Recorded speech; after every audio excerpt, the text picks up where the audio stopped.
Good morning and welcome to another video. So today I need to go and deliver some coffee. I've got about 120 kilos of boxes behind me that I need to deliver to a customer. So I thought it'd be a really good opportunity to take a longer drive.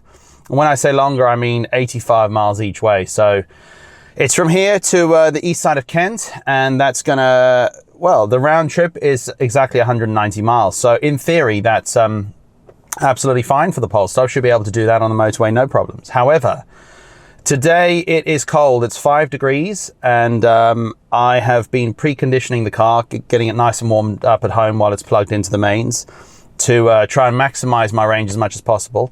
But I made one key mistake last night, and this is something that every EV owner is going to do at some point. I left the charge limit set to 80% on the charge screen. I had intended to charge to a full battery, thinking, well, if I get 200 miles, I could, in theory, make it there and back in one go without having to charge. But it stopped at 80%, and yeah, that's the mistake I made. So I don't think I'm going to make it, and I'll get as far as I can and then probably plan a charge stop on the way back. So it'll be interesting to see how that works out. Now, the interesting thing is, though, that the range shows on the main display is 210 miles. So in theory, according to the car, it thinks I can make it. But the display on the tablet with the Google Maps shows that I will get there with just 28%. So what's really interesting about the car is that the range on your main display seems to be based on some form of general average driving calculation. Google Maps display, though, is much smarter because it knows that I'm going to use more power, and it doesn't think I can make it there and back in one charge. So that's something to bear in mind if you're a Polestar owner. The range you see on the main display, as you probably already know, is more based on a generic assumption of mixed driving conditions. The Google Maps display, though, is a bit smarter, and that seems to take into account your actual route that you take. So if it's cross country and you're doing 50 miles an hour average, it'll probably give you a better range on the Google Maps display. If you're going to go on the motorway and it's going to be a long journey at 5 degrees, it's calculating that more effectively. So something to bear in mind, don't take the range display on the main screen too seriously, but what you've got on the Google display is hopefully going to be a bit more accurate. All right, so let's get going and let's see how this day pans out.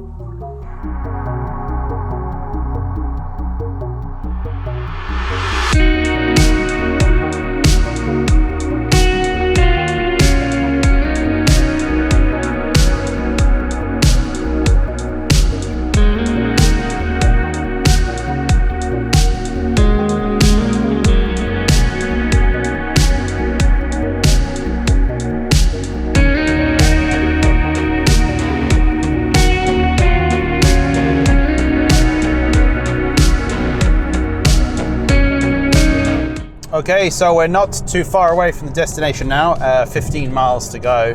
And a couple of things that are really interesting that I've noticed on this drive.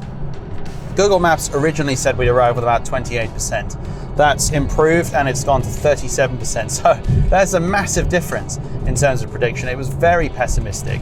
But the temperature hasn't changed much. So we started off about 3 degrees and it's now 5 degrees. So it's a couple of degrees different.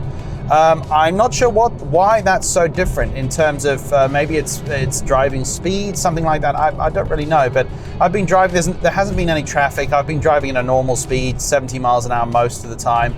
But there's a lot of trucks on this route, and that does slow down the average speed a bit. So maybe it's that's really helped. So that is interesting to see. My range has, of course, dropped down quite a bit. Now I'm at 44% battery. And it says I've got 100 miles remaining on the display there. But with that in mind, I mean, I might be able to get most of the way back now. So that's really interesting to see the difference in the way Google Maps has predicted it and the way the range has actually improved. My actual display is showing 35 kilowatt hours per 100 miles at the moment. So actually, yeah, we're not doing too badly.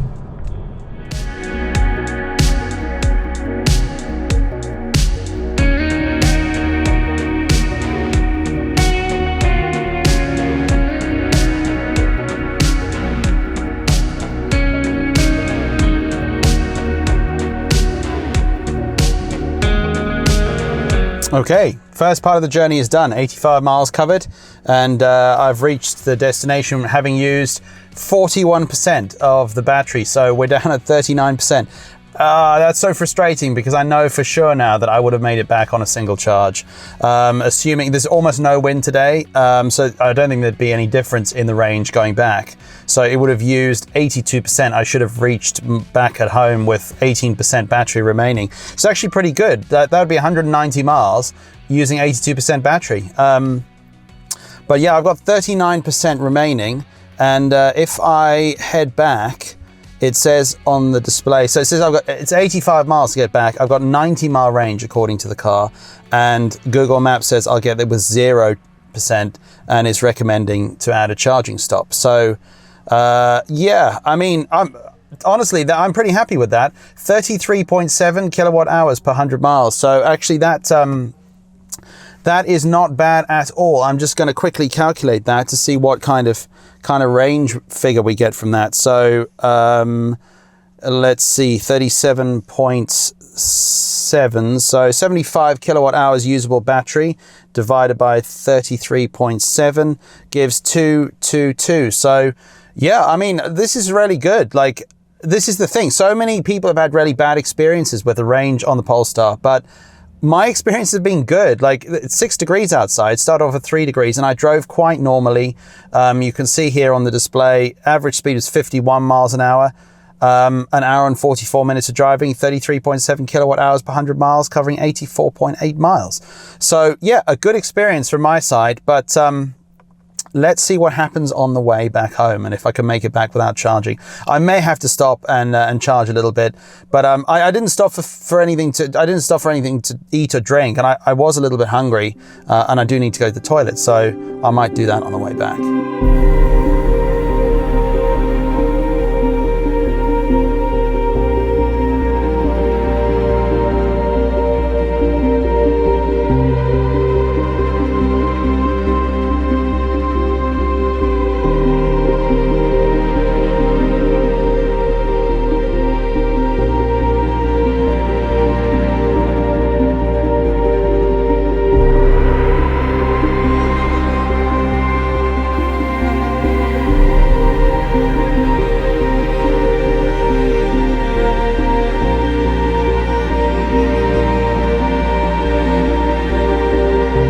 Okay, so I'm on my way back, and yeah, it's not looking great really for making the destination without charging. Google Maps is still saying 0%, and yeah, I mean the display is saying 75 miles remaining, but if I have a look, we got 69 miles. I don't know, but it says 0%, so it makes me feel a little uncomfortable. So what I'm going to do is I'm going to stop and just charge up for a few minutes. I need to grab something to eat anyway. So that's something I really like on the Google display, is it's so easy to select charging stations and then find something that's en route. And it's come up with a BP Charge Master as the #1 option. So I'm going to go with that, and I'm just going to trust it and see if that works, and if it gives us what we need. So I've added that as a stop on our destination, and it's suggesting that I stop there in a charge. I don't even need to charge very much. That's the funny thing, but I think it's the safer option rather than trying to get there and find I have just a couple of percent left. Okay, so we've stopped now at a Polar charging location. It's just outside of Marks and Spencer's, and 21% battery remaining. So in total, I've covered 120 miles on basically 59% battery. So 120 divided by 59 times 100 would give 203-mile range. So yeah, it's looked like we've settled down at about a 200-ish mile range. Temperatures dropped a little bit. It was 4 degrees for some of the section that I've just driven, and it's now at 5. So yeah, quite cold. 34.4 kilowatt hours per 100 miles, the total amount. So just going to stop here for probably only need to stop for like 10 minutes, but I need to go and grab something to eat anyway. So let's get charging, and then we'll head off in a few minutes.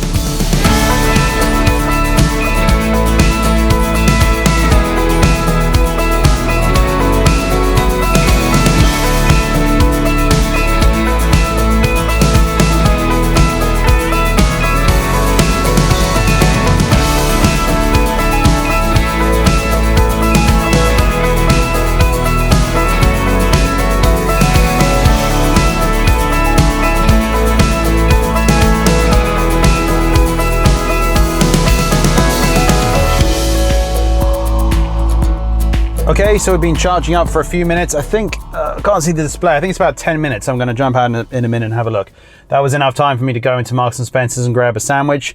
And back at the car now. So one of the things that's quite useful on the display, if you are charging and you want to know how long it's going to take to get home, or where you're going, is to put in the destination and then watch the percentage. So let's have a look at the screen.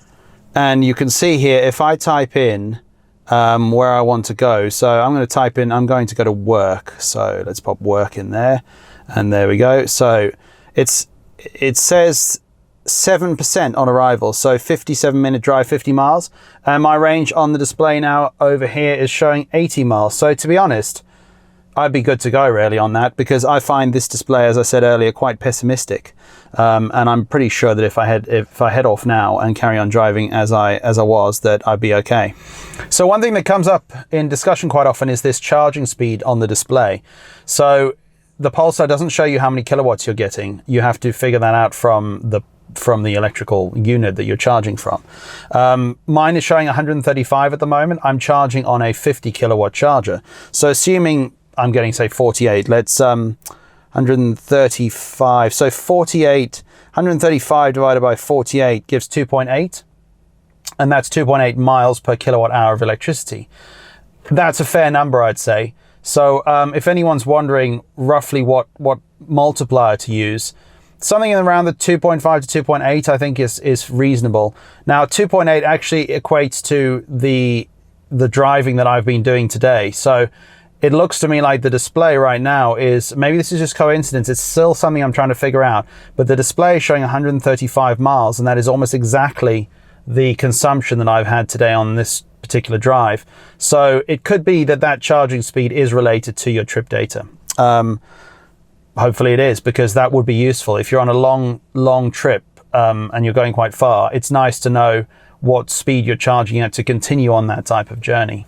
Okay, so I stopped charging, 20 minutes we did, and we're all good to go. 14% now, it says on the battery when we get back, and 100-mile range. So yeah, that really does show how you can just not necessarily worry about it too much. Just use the map, stop where I needed to, and 20 minutes was, I couldn't go any quicker. Like I went inside, I bought some food, I came back, and that was, yeah, it took me nearly that long just to, go and find what I needed to find anyway. So worked out really well. So let's see what happens. 14% is what it says on by the time we get back, and we'll see what it says on the display when we actually get there.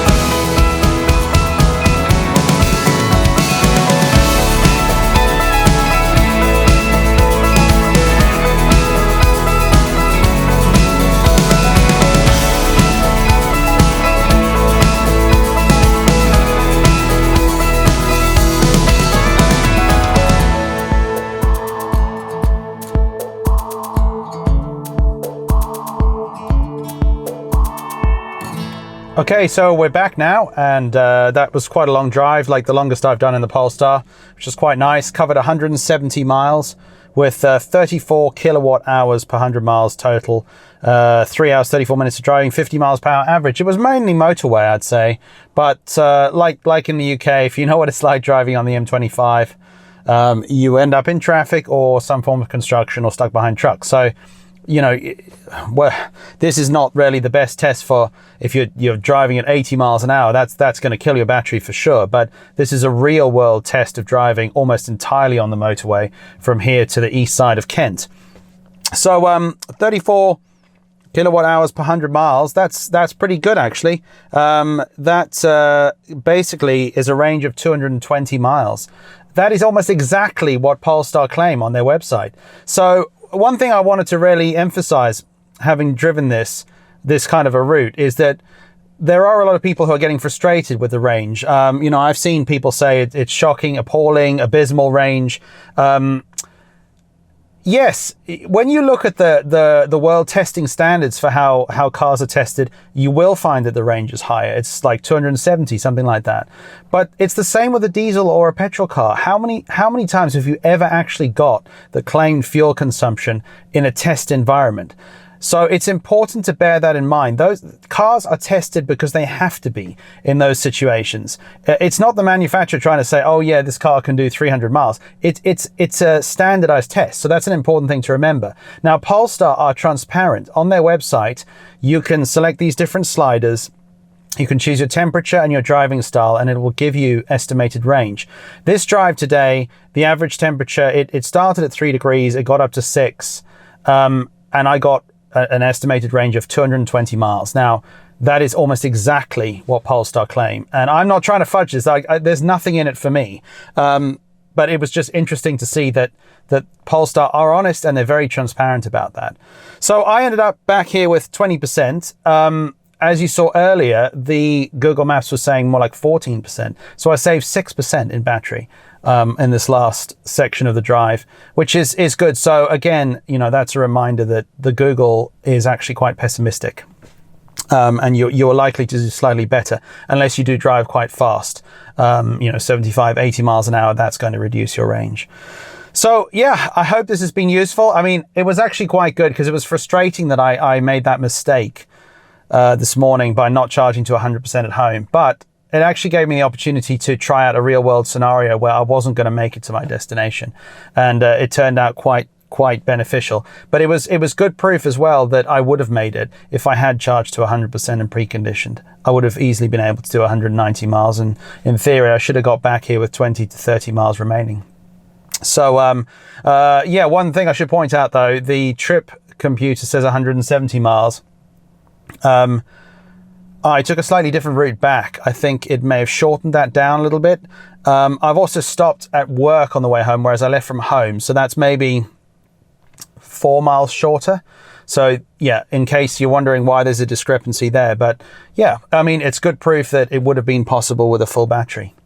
So I hope this has been a useful video. And if you could please subscribe down below and like, comment, all that kind of thing, that would be great. And I'll see you again with another video very soon. Thank you.